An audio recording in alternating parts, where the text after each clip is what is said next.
It's a movie, it actually stars Elle Fanning. I play her mother, she's really the star, I'm not. And the wonderful Patricia Clarkson, Bill Pullman, Campbell Scott. And it's a movie about a little girl learning to become who she really is and what that means and what she needs from her family. And I think what's great about the movie now is, in these dark times, you need a movie that's uplifting and joyful and moves you but leaves you hopeful. And I think that's what this movie does. Can we give thanks? No. Anyway, I'm on a hunger strike.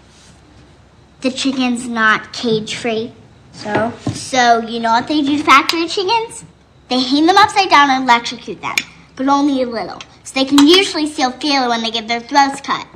But see, also, the knife misses a lot, so they're still alive for the last part, for when they get dropped into boiling water. Where'd you learn this? In social studies, Miss Lily was sick, so we had a substitute teacher who told us everything. Ah, well, I'm not sure it's all true, but I give thanks for my bright, outspoken daughters. And I give thanks for substitute teachers who tell the truth. And you're Elle Fanning's mom in the movie, right? Yes, I am. And she's so good in this movie. It's like the Fanning sisters have magical powers of acting, right? I don't know what they put in those girls' water. We're going to play a little game today called Felicity Huffman's Firsts. And every question I'm going to ask will have the word first in it. Okay. So just to start off, I was wondering, do you remember your I'm nervous. I'm starting to sweat right now. Okay, go on. Do you remember your very first audition? They were casting some football movie and they wanted extras. And so I waited in a lineup with a bunch of other girls for about 2 hours. And then they told me to stand up in the line with all the other girls. And so I stood up and they went, "Thank you, and you can go." And you didn't get it? No, I didn't get it. It wasn't an extra. What about the first time you saw yourself on a movie theater screen? A Reversal of Fortune with Jeremy Irons and Glenn Close. And that's the first time I saw myself up there, which was somewhat of a horrifying experience. There you are, your big face and everything that's wrong with it. It's like 30 feet high and you're talking and you can't hide. And there it is. What about the first time you went on a date with William H. Macy, your husband? Oh, I wouldn't tell you that if you paid me. What about the first time you were on the set of Desperate Housewives? Your first day at work on Desperate Housewives?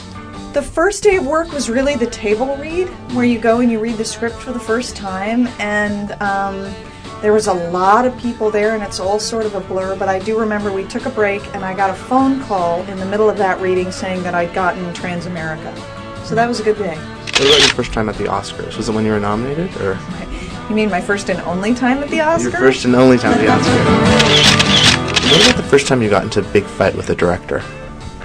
I've never gotten into a big fight with a director. Never. Is there any other firsts that we should talk about? Any other firsts? I don't think so. The question itself makes me incredibly nervous. Why does I notice that? Why does that question make you nervous?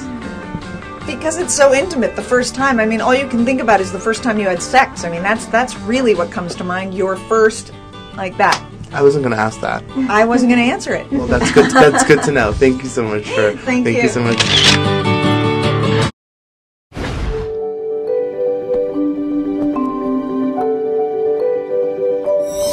Elle Fanning is following in the footsteps of Big Sis Dakota, looking to establish herself as a serious actress. Her new film, Phoebe in Wonderland, tells the story of a young girl named Phoebe, tormented by her own actions, and who seeks refuge amongst a Mad Hatter, a White Rabbit, and a Red Queen. Do you think that something's going on with Phoebe? Something's always going on with Phoebe. She's different. That's good. Can't I have another sister? She's going through so much. She has such of a unique spirit about her. She's sort of different than all of her friends at school. But then she finally, when she meets Miss Dodger, she finally feels like she's not so different anymore. Are you always supposed to feel hope? Did you jump because you didn't feel hope? Felicity Huffman plays Phoebe's mother. The Oscar-nominated actress was impressed by her young co-star. In Wonderland. You felt like my real mom. It seemed like, so it was just normal, and it just sort of felt really real. Yeah, when you know you're going to work with child actors, it's a slippery slope. Because you don't know what you're going to get, and you don't know what kind of family you're going to get, because you really sort of get the whole family. And she showed up at the reading, and she kind of emits this white light, and she brought that every day to work. And we would do these heart-wrenching, sad scenes, and I was over there going, oh, I have to get it right, and ooh, it's sad, and then they yelled cut. And Elle would jump up and go, "That was fun, can we do it again?" And she had this sense of play that I went, oh, I forgot about that. I forgot about that with acting, right? It's supposed to be fun.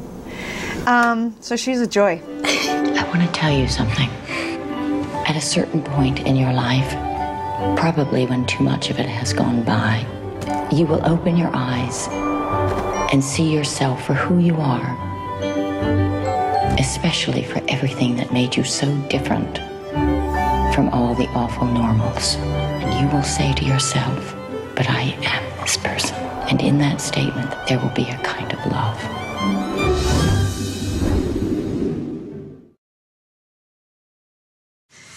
You don't want to talk to me now, Peter. I'm mad.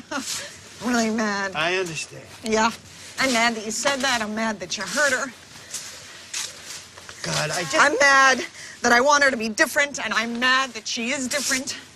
I'm mad that she's acting out because she's unhappy, and I don't know why she's unhappy, and I can't make her happy. But her bizarre teacher can. I'm mad that I blame myself for the way she acts. I'm mad that I think of mothers as just mothers. And I'm mad that I care if I'm a good one.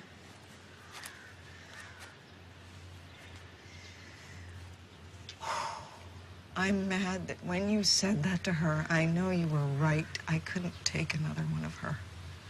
Children make me live.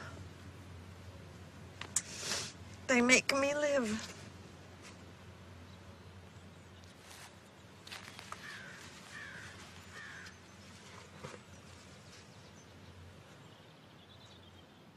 When I use a word... What it is it's a little girl who has somehow got it into her mind that I don't love her. Because when you put it all together and you try to make sense of it, she's obsessed with Wonderland, and I'm writing a book on it, and I realized she is doing it to be close to me because she can tell.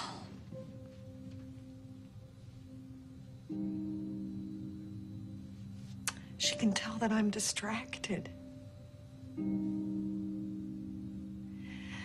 And that's my fault. That I let her see that. That's my fault.